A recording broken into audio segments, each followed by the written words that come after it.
Metal Deck de Acesco, el entrepiso que se adapta a todo tipo de estructura en una presentación de Al Oído.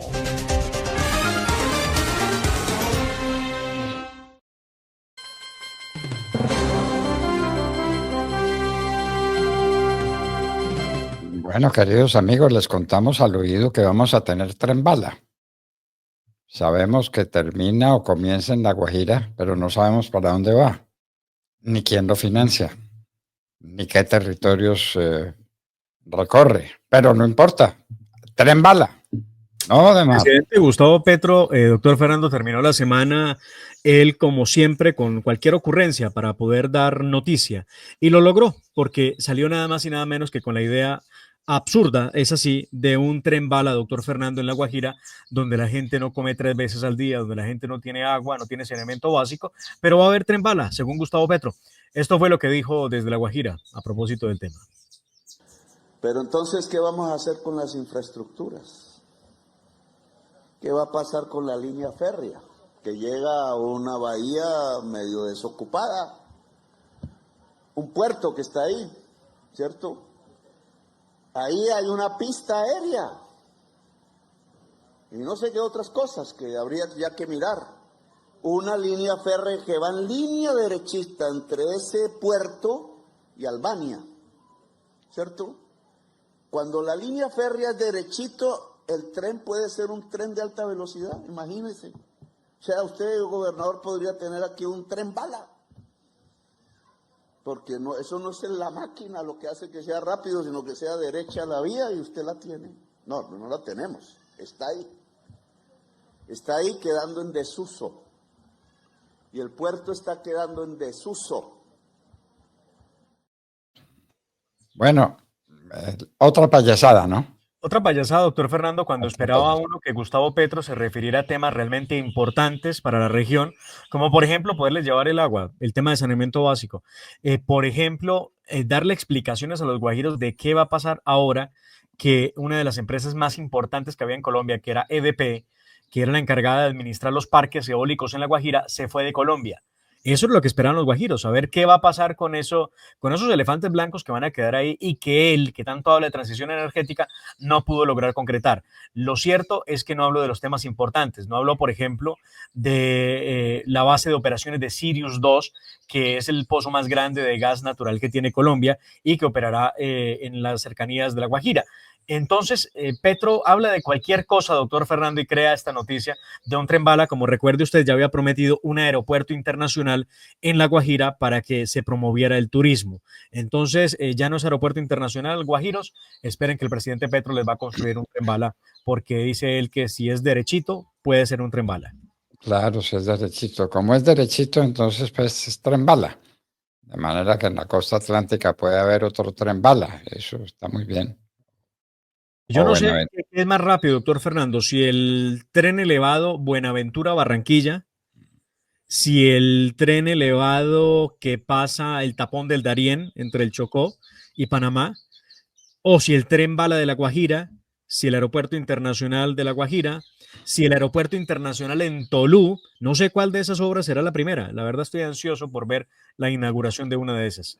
Bueno, Petro debe tener ya los estudios hechos y ya debe estar contratado la construcción de todas esas superobras. Esto es mucho payaso, por Dios. Dios mío, Dios mío. Tennos de tu mano. Bueno, ahora la culpa de no tener plata es de Efraín Cepeda. Claro, él no solamente ha dicho que los congresistas son unos malditos que no aprobaron la reforma tributaria que él disfraza de nombre llamando la ley de financiamiento, doctor Fernando. Y es que la gente se preguntará, pero ¿cuál es la diferencia entre una reforma tributaria y una ley de financiamiento? ¿Y por qué le llamaron ley de financiamiento a algo que realmente modificaba los tributos que pagamos los colombianos? Pues lo hicieron para enmascarar, para taparla y que la gente no dijera, oh, es una reforma tributaria, pero realmente era eso, era una reforma. Y dice que Efraín Cepeda es el gran responsable y con mucha violencia se refiere a Efraín Cepeda y se refiere a los congresistas que le dijeron no a su reforma tributaria o ley de financiamiento, como él la llama. Escuchemos. La familia, un pedacito más de lo que ya vale la tarifa eléctrica. Nosotros dijimos, no, pues el gobierno asume la deuda y los usuarios no van a pagarla. ¿Qué hizo la clase política de la región Caribe? Hundió el proyecto. Y yo sí creo que no porque se hable en otra lengua, no porque se sea indígena o se sea blanco o se sea negro, hay que acolitar eso. Hay que denunciarlo.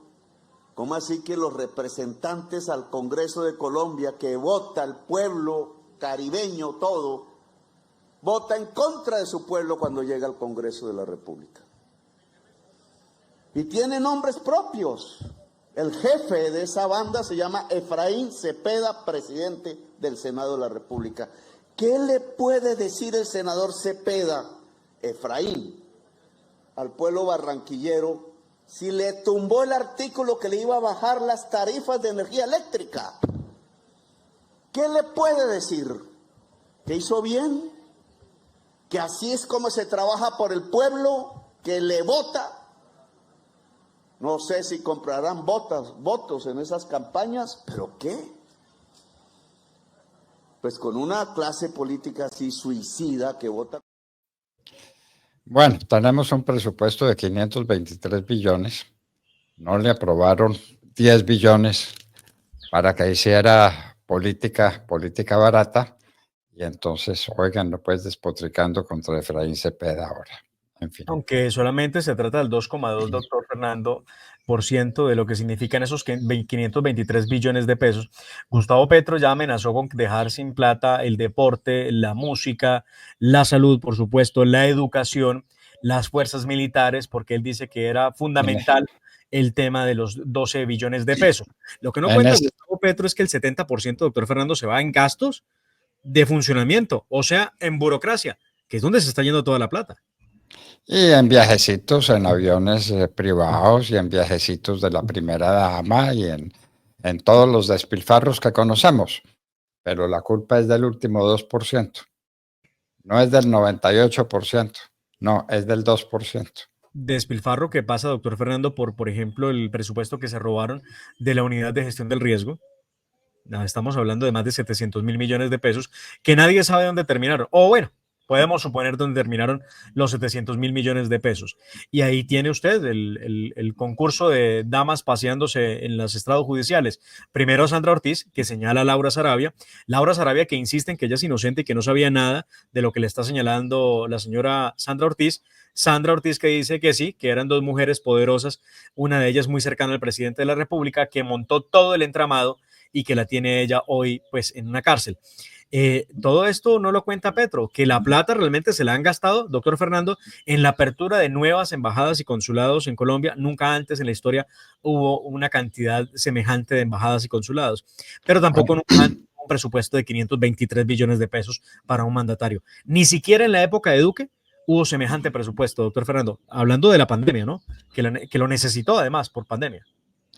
Bueno, entonces la culpa la tienen los que le tumbaron la reforma que valía el 2% del presupuesto, y la culpa la tienen ahora los del Banco de la República por el manejo de las tasas de interés. Claro, escuchemos los primeros 30 segundos de lo que ha dicho el director del Banco de la República, el doctor Leonardo Villar, respecto al ajuste en las tasas de interés y la reacción de Gustavo Petro, que es violentísima, contra el Banco de la República. La Junta Directiva del Banco de la República decidió por mayoría reducir en 25 puntos básicos la tasa de interés de política monetaria a 9.5%. 5 directores votaron a favor de esta decisión.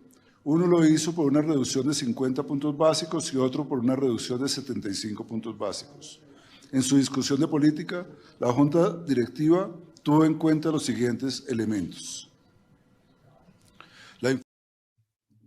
Muy bien. Entonces eso dice el Banco de la República, que es el que sabe del tema y el que maneja el crédito y el que maneja las tasas de interés. Pero viene Gustavo Petro y lo regaña.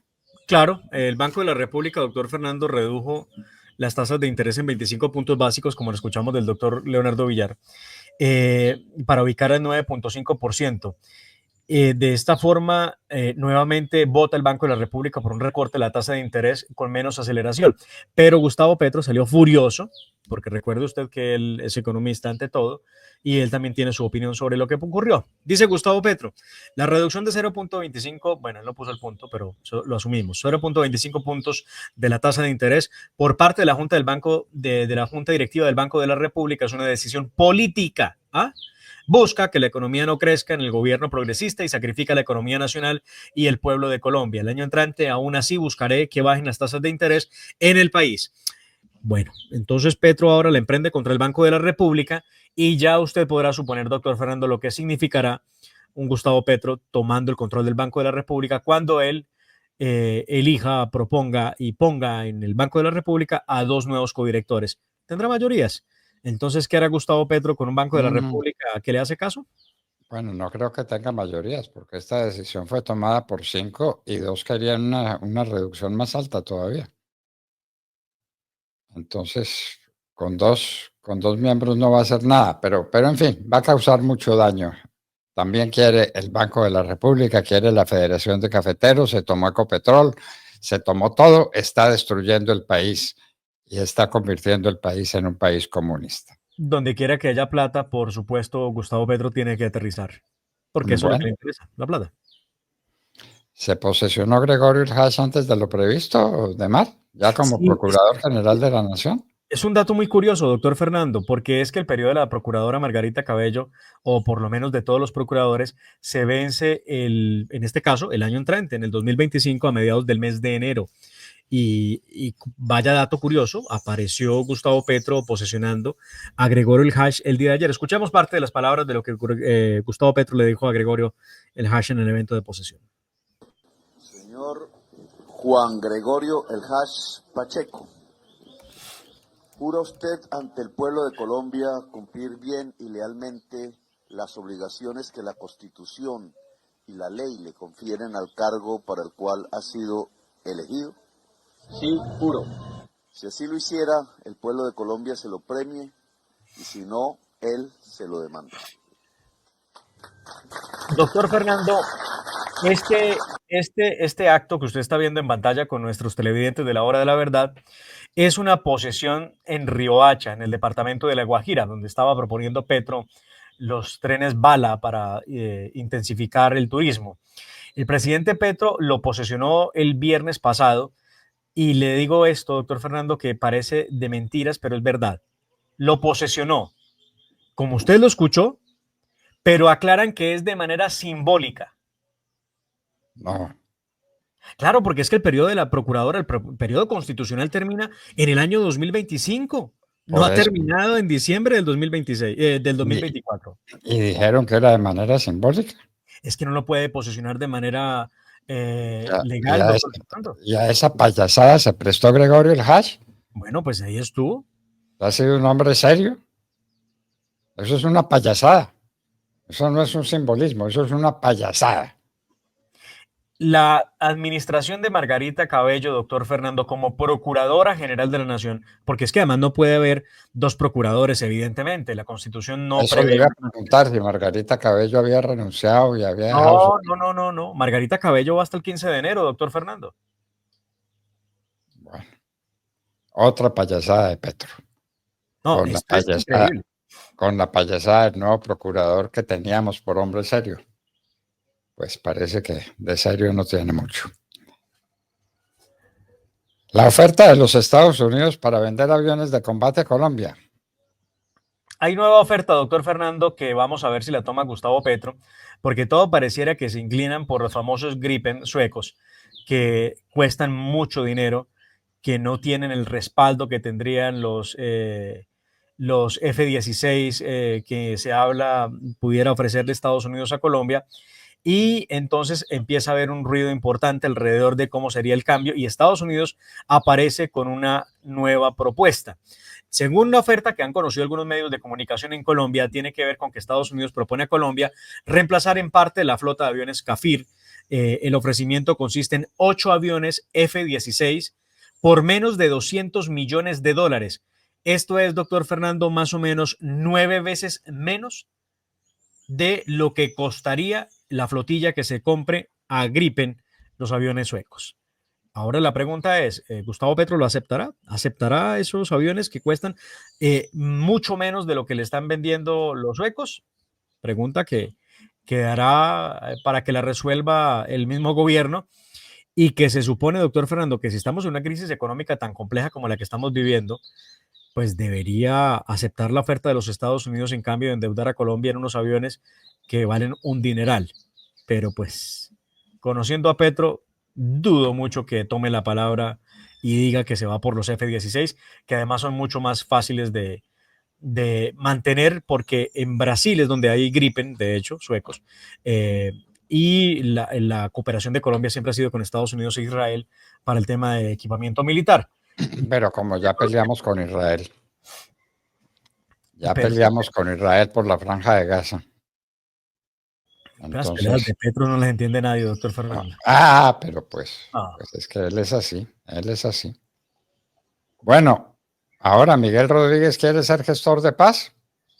Sí, Miguel Rodríguez Orejuela, doctor Fernando, uno de los narcotraficantes más poderosos que hubo en Colombia, extraditado a los Estados Unidos por usted como ministro del Interior y de Justicia en el año 2002, doctor Fernando.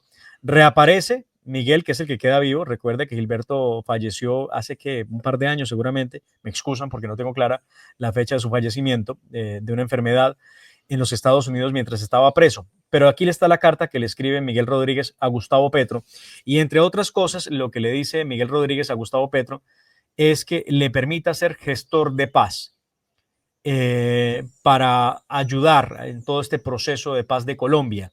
Y aquí lo explica el señor Gustavo Bolívar, que salió a contar cómo llegó la carta a manos del gobierno de Gustavo Petro y cómo se ha manejado el tema con Gilberto Rodríguez Orejuela. Un saludo a todos y a todas desde la ciudad de Buenaventura. Es para contarles el origen de cómo llegó a mis manos una carta que le entregué el pasado viernes al señor presidente de la República, una carta firmada por el señor Miguel Rodríguez Orejuela. Estando en la COP16 en la ciudad de Cali, junto al Hotel Dan, donde hay una cafetería, estábamos ahí departiendo con unos amigos y se nos acercó un señor que nos dijo que tenían una carta para el comisionado de paz, que lo habían estado esperando desde el mes de mayo para entregársela, pero que no habían podido hacer el contacto. Entonces nos dejó un teléfono y el amigo con el que yo andaba le autoricé a él para que hiciera contacto con el señor, y a los días, no recuerdo cuántos días, 10, 15 días, nos entregaron la carta, nos la llevaron a la ciudad de Bogotá, y yo desde entonces la tenía para esperar un momento para estar con el presidente de la República solas y entregársela. Ese momento fue el viernes pasado, hace una semana, se la entregué y estábamos esperando una respuesta del señor presidente a la solicitud que hace el señor Miguel Rodríguez Orejuela, y hasta ahí pues no sé la decisión que haya tomado el presidente. En efecto, en la carta el señor Miguel... Lo que dice Gustavo Bolívar, doctor Fernando, y perdóneme que cuando fui a lanzar la nota de Gustavo Bolívar dije Gilberto y es Miguel Rodríguez Orejuela. Aquí hay parte de esa carta que le llega, vaya sorpresa, a Gustavo Bolívar, y Gustavo Bolívar se la pasa al presidente, que no ha sabido qué hacer con esa carta, de lo que dice Bolívar. Desde mayo, ¿cómo le parece? No entregan una carta desde mayo y estamos en diciembre. Sí, además, doctor Fernando, hay un muy buen sistema de cooperación entre Estados Unidos y Colombia para temas judiciales, y cualquier comunicación que una persona tenga desde los Estados Unidos, sea Simón Trinidad, sea este sujeto, Miguel Rodríguez, o cualquier otro narcotraficante que quiera hablar con el Gustavo Petro, lo puede hacer, no tiene que pasar meses y meses. Pero claro, es que esta carta, doctor Fernando, aparece en el mejor momento, ¿no?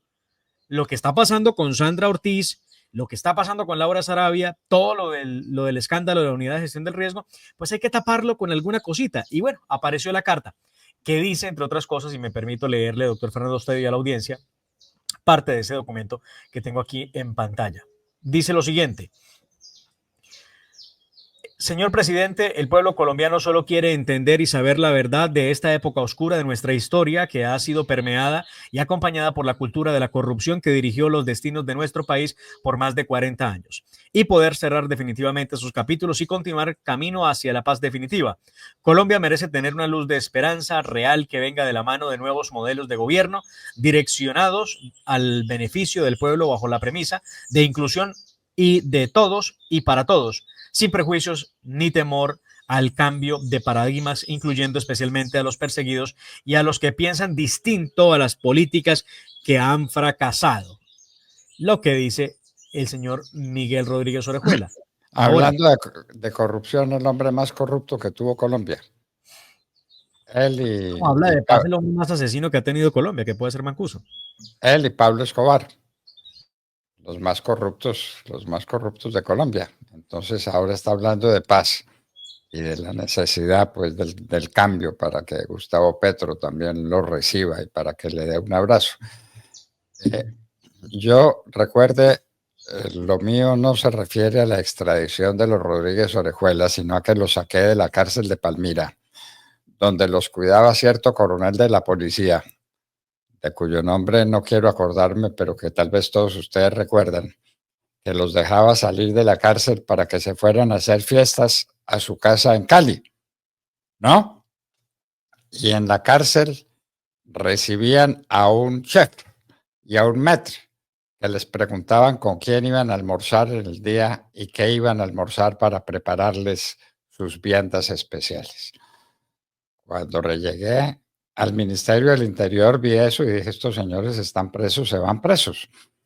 Y tenía nada menos que al mando de la Fuerza Aérea Colombiana el ilustre Payanés que estuvo con nosotros hace poco, ¿no? ¿Lo recuerda? Sí, señor, el general Velasco. Ah, creí que también se le iba a olvidar. No. Ah, pues se le había olvidado el general Cifuentes, se le podía olvidar el general Velasco. No, lo tengo clarísimo. Bueno, a Velasco le dije, me hace el favor y me lo trasladan para Cómbita. Y llegaron por él y entonces, trataron de oponer resistencia, los montaron en un helicóptero y se los llevaron para Cómbita. Y en Cómbita pasaron un tiempo hasta que apareció cierto juez de cuyo nombre no vale la pena que nadie lo recuerde. ¿Pero me permite dar una pista? Sí. Es representante de la Cámara de Gustavo Petro en el Congreso de la República, ya. Claro. Y entonces lo liberó. Yo alcancé a detener a Gilberto. Miguel se fugó. Gilberto después lo pude poner preso en Cali. Y esa fue la historia de los Rodríguez Orejuela. Y entonces los Rodríguez Orejuela después fueron extraditados a los Estados Unidos como los primeros narcotraficantes de Colombia. Y es a esos narcotraficantes, los creadores del desastre, los portavoces de ese crimen atroz, que es el crimen con la cocaína, el que pide ahora ser gestor de paz desde una cárcel en los Estados Unidos. Pero ¿sabe que hay algo que me gusta de esa idea, doctor Fernando, de que se convierta en gestor de paz? Algo que me gusta. Y yo no creo que le vayan a dar ese caramelo a Rodríguez Orejuela, a Miguel. Por una sencilla razón, doctor Fernando. Si lo convierte en gestor de paz y este señor viene supuestamente a contar la verdad y a decir lo que ha pasado en el conflicto colombiano y la corrupción y todo lo que él promete, pues tendrá que contar cómo financiaron la campaña de Ernesto Samper y cómo fue todo esto del proceso 8000. Que usted estuvo, doctor Fernando, como parte en contra de Samper y en contra de los Rodríguez Orejuela, apoyando, recuerdo, a ese grupo que estaba integrado por la ex embajadora Pum, María Paulina Espinosa, Ingrid Betancourt. ¿Quién más estaba en ese momento? Roy Barreras, vea cómo da la vuelta en la vida, ¿no? Roy Barreras, que era representante de la Cámara, seguramente. Sí, claro, eran los representantes a la Cámara entonces. Y después la Cámara absolvió a Samper con la entrega de la mayor cantidad de auxilios monetarios que se le dieron a las regiones en ninguna parte de la historia de Colombia. Parecido a lo que ocurre por estos días en el gobierno Petro. Pero, doctor Fernando, ¿Petro se atrevería a decirle a Gilberto que cuente la verdad, aún sabiendo que Gilberto tendría que contar, Miguel Rodríguez Orejuela tendría que contar, doctor Fernando, lo que ocurrió con su amigo Ernesto Samper? Miguel Rodríguez tendría que contar. Pero eso está en mi libro, está todo contado. Esa es una historia que el país conoce. Cómo Ernesto Samper fue elegido con la plata del narcotráfico. Y cómo esa plata del narcotráfico, cómo llegó desde Cali hasta la sede de la campaña, pasando por la casa de quien era el director financiero de la campaña, y por una señora muy ilustre que los envolvía en cajas el dinero en cajas de cartón. Toda esa historia está contada en mi libro. La parábola del elefante. Parábola del elefante, que el editor del libro no quiso sacar una segunda edición porque se había vendido demasiado bien y porque era un problema para el régimen. Y entonces lo amenazaron y entonces se entregó y no publicó la segunda edición. Pero doctor Fernando, que recogieron de las librerías. Yo conseguí una copia de su libro porque me lo propuse por mucho tiempo y cada vez que tenía oportunidad pasaba y preguntaba por él, nunca lo hubo.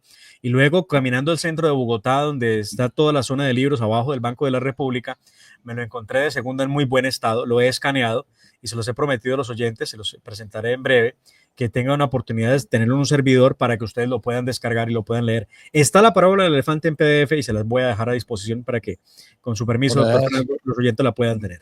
Miguel no tiene nada que contar, todo eso está contado, toda esa historia de Ernesto Samper, el presidente más corrupto que tuvo la nación, hasta Petro. Hasta Petro, ¿no? Hasta Petro, sí. Petro. Bueno, y terminemos al oído contando una noticia triste. Un gran científico colombiano, padre de la genética forense en Colombia, murió quemado en su casa en Santa Marta. El doctor Manuel Paredes López. Noticia triste. Considerado el padre de la genética forense y fundador de los laboratorios de medicina legal y ciencias forenses de Colombia, falleció en una circunstancia muy compleja. Sufrió quemaduras en el 80% de su cuerpo en medio de un voraz incendio que acabó con el apartamento donde él vivía, ubicado en el edificio Salinas del Mar, en Pozos Colorados, al sur de Santa Marta. Lamentable noticia, doctor Fernando, y enorme pérdida para la ciencia colombiana. Muy bien. ¿Tenemos alguna otra cosa para contar al oído o nos despedimos este lunes hasta cuando llegue el Niño Dios? No, doctor Fernando, así nos despedimos. Así nos despedimos de ustedes, queridos amigos. Que el Niño Dios les traiga muchos regalos, sobre todo paz en el corazón, amor en sus familias. Por Dios, esta es la fiesta de la familia, esta es la fiesta de los niños, esta es la fiesta del corazón, esta es la fiesta de Dios. Es el Niño Dios. Linda la historia de Papá Noel, lista, lo que ustedes quieran. Pero el que viene el 24 de diciembre a las 12 de la noche es el Niño Dios que nació en un portal en Belén para traernos la paz, traernos el amor y la salvación de las almas. Nos despedimos entonces. Hasta el próximo jueves, ¿no? Hasta el próximo jueves, sí, señor. Después de 24 y 25, que es festivo. Hasta el próximo jueves, cuando estaremos reunidos con ustedes otra vez, si Dios quiere. La familia Ramírez.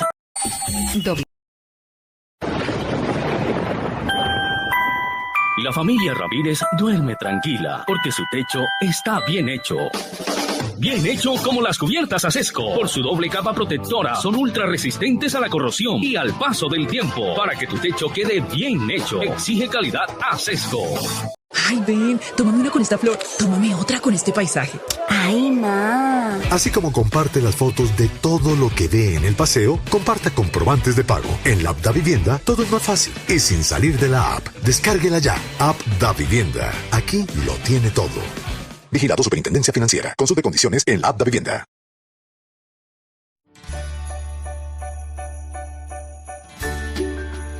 Es momento de compartir los regalos, la cena, el amor, la fraternidad. Es momento de Navidad. Felices fiestas les desea la hora de la verdad.